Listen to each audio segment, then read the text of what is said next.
Hello everyone, welcome back to Fluid Mechanics 2. In the previous sections, I have explained to you about uh, what is Fluid Mechanics 2 and what is the difference between Fluid Mechanics 2 and 1. And then in this course, in this video, we will continue our journey into the fast kinetic world of fluid dynamics. In this first session, we will review the fundamental conservation laws that govern fluid motions, like mass, momentum, and energy.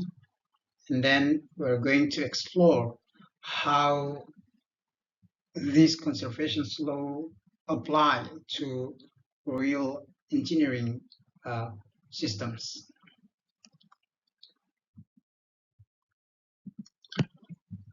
Okay, fluid dynamics. What is fluid dynamics actually? So in fluid dynamics, before we go into conservation of mass, in fluid dynamics, we analyze how fluids move and interact with forces. And then the main principle we'll discuss are the conservations of mass, the conservations of momentum, or it is the second law of Newton. I think you have already knew about these equations. And then we're going to talk about conservations of energy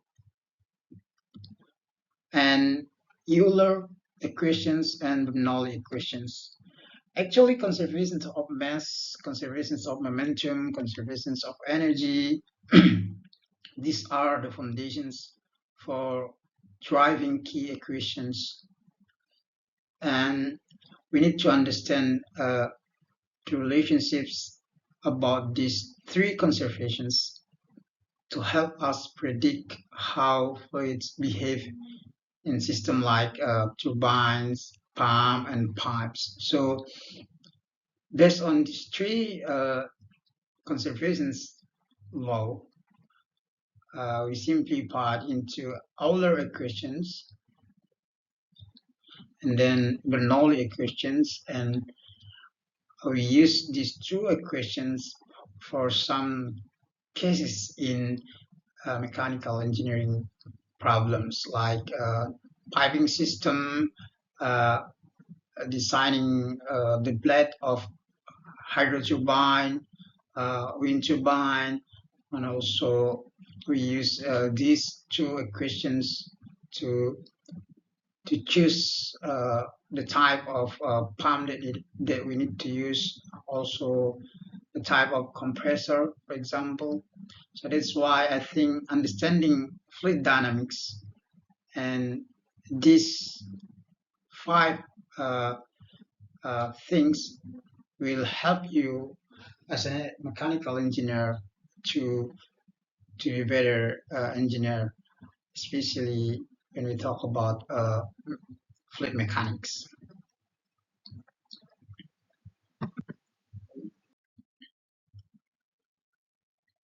So let's talk about the first one, conservations of mass. The principle states that the time rate of change of a system's mass is zero, is equal to zero. And also we can explain it in other way, that the amount of mass in a system is constant. But the thing that we need to understand in fluid dynamics, these definitions should be arranged in terms of control volume. So if you remember the term of system and control volume, we have already learned about it at fluid mechanics 1. So I'm not gonna explain it to you again, what is the difference between systems and control volume. So in system, we define conservations of mass with these equations.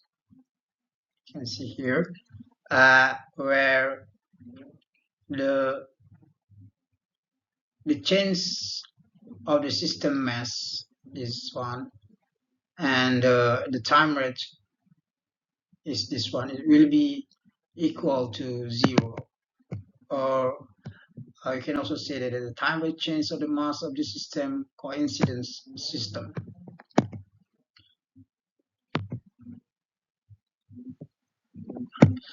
Okay, then like what I said, we need to arrange these equations into conserved volume perspective. So this is the questions of conservations of mass in conserved volume. We have two things from these equations. The first one, the conserved volume, and which is we can divide it as the time rate. You can see in here the time rate of the change of the mass of the contents of the control volume, this one.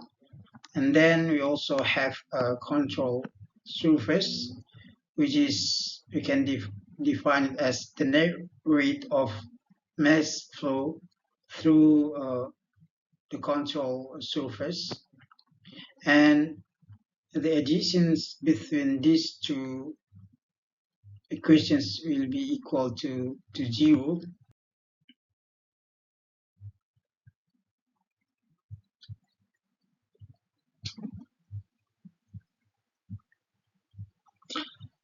In the previous sections, I have explained about conservations mass from system perspective into control volume perspective. And when we use the control volume perspective, we will get a continuity equations. So in this slide, I will explain to you what is continuity equations in fluid dynamics. So this is the equations of mass conservations in conserved volume perspective. And if we talk about the steady flow, where the time rate of the change of the control volume will be equal to 0, we will get these equations. Okay, so as a simplifications, if we solve this equation, we integrate these equations, we will get new equations, which is, you can see from this. Okay, and then of course we will get that the mass flow or at the inlet of the control surface will be equal to the mass flow at the outlet. This is actually something that will be familiar with you. I will explain later in some cases. And then when we talk about incompressible flow, if you remember what is incompressible flow, where ρ2 will be equal to ρ1, then we will have these new equations. So it is the area at the inlet, at the outlet, and this is the velocity at the outlet, and will be equal to what we have at the inlet. So this is what we call continuity equations. Okay, this is mass flow with rho, and this is flow rate. This is the thing that you need to understand in fluid dynamics, because even though it's a simple equations, but it has a lot of benefit, and we will use it in some cases in a mechanical engineering case, especially when we talk about piping system or hydro turbine or wind turbine and something like that. So this is some example. This is the example of the continuity equations. This is the This is the inlet and this is the outlet, and the red line is the control volume. So when we use these equations, we will have that the mass flow at the inlet will be equal to the mass flow at the outlet. So that's the definitions of continuity equations. And then if we have other case like this, what we have in here, like for example, the area at the inlet is higher compared to the area at the outlet. You can see from 2 and from 2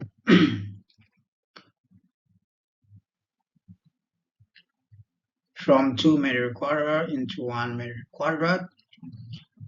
If we use these equations, we will get that the velocity at the outlet will be higher than the velocity at the inlet. So this is some way we use continuity equations in a real engineering problem. Another way, we also can use these equations in piping system. When we have a piping system like this is at the inlet, and then we have 2 outlets actually. So you can see from here. So what we need to understand that the flow rate at the inlet will be equal to the flow rate of these 2 outlets. So if you have, for example, 10 meter cubic per second here, you need to make sure that these 2 outlets also will have 10 meter cubic per seconds. Maybe you have 6 here, and then you get 4 here, or maybe you can get 5 here, and you can get another 5 here. So the most important thing is should be equal to the combinations of outlet 2 and outlet 3 should be equal to inlet 1. That is actually where we use continuity equations in fluid mechanics problems. And then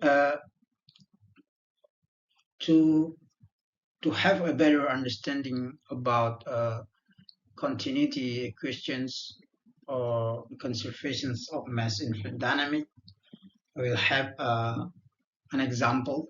So it is about moving non-deforming contour volume, where non-deforming contour volume attached to a moving reference frame, a gas turbine engine on an aircraft in flight, the exhaust stick of a ship at sea, and the gasoline tank of an automobile passing by. So we will use 3 angle equations to solve this problem. We have W, and we have also velocity of the conserved volume, and then the total of this equation will be equal to total velocity, which we call V. Okay, so V will be equal to W plus VCV, or conserved volume velocity. So this is the equations actually. So an An airplane moves forward at a speed of 971 km per hour. The frontal intake area of the jet engine is equal to 0.80 meter quadrat, and the entering air density is equal to 0.736 kilogram per meter cubic. A stationary observer determines that relative to the Earth, the jet engine exhaust gases move away from the engine with a speed of 1050 km per hour. The engine exhaust area is uh, 0.558 meter quadrat, and exhaust gas density is equal to 0.515 kilogram per meter cubic. Okay, so the equation is estimate the mass flow rate of fuel into the engine in kilogram per hour. Okay, let's solve the problem. But first, I would like to show you schematic of the case that we need to solve. So actually, in this case, you can find it on the book Fundamental of Fluid Mechanics, the 7th editions by Munson et al. So you can see here, based on the equations, based on the problem that I explained before, actually, we have here that the velocity or the speed of the plane is equal to 971 kilometers per hour. But what we need to solve in this problem, actually, we focus on the jet engine, and we use jet engine as a control volume so that we can solve this problem. What you can see here, actually, we have W1 as equal to the V plant. This is the sections 1, which is the inlet. And also at the sections 2, we have V2. It is equal to 1050 kilometers per hour. We find this from the problems, and actually it is normal where the speed at the outlet is higher compared to the speed at the inlet, because the area at the outlet is smaller. Okay, so to solve this problem, we need to use the equations of conservations of mass. And since this problem is a steady state problems, we don't need to use these equations, and then we get these equations. Okay, so the mass flow at the outlet is equal to the mass flow at the inlet, which is sections 1, and also the mass flow of the fuel into this control volume, or into this jet engine. And we can also arrange these equations into this, because what we need to know, what we need to calculate actually is the mass flow of the fuel in. So you can see these equations. So it is the mass flow at the outlet here, and the mass flow at the section 1, or the inlet here. Okay. From the problem, the thing that we haven't already know yet is actually W2. Okay, so that's why we need to calculate. Like what I said before, we use a three-angle velocity to solve this problem, and we have these equations from the three-angle velocity principle.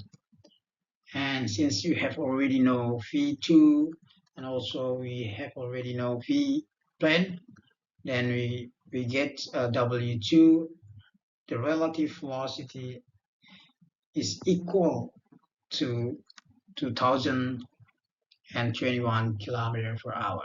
Okay, and after that, we can go back to these equations. We have already know the density, the area, the relative velocity at the outlet. Also, we have already knew the density, the area, and the velocity, relative velocity at the sections one. So when we put all the number into these equations, we will have the mass flow of the fuel into this conveyor volume, which is equal to 9,100 kilogram per hour.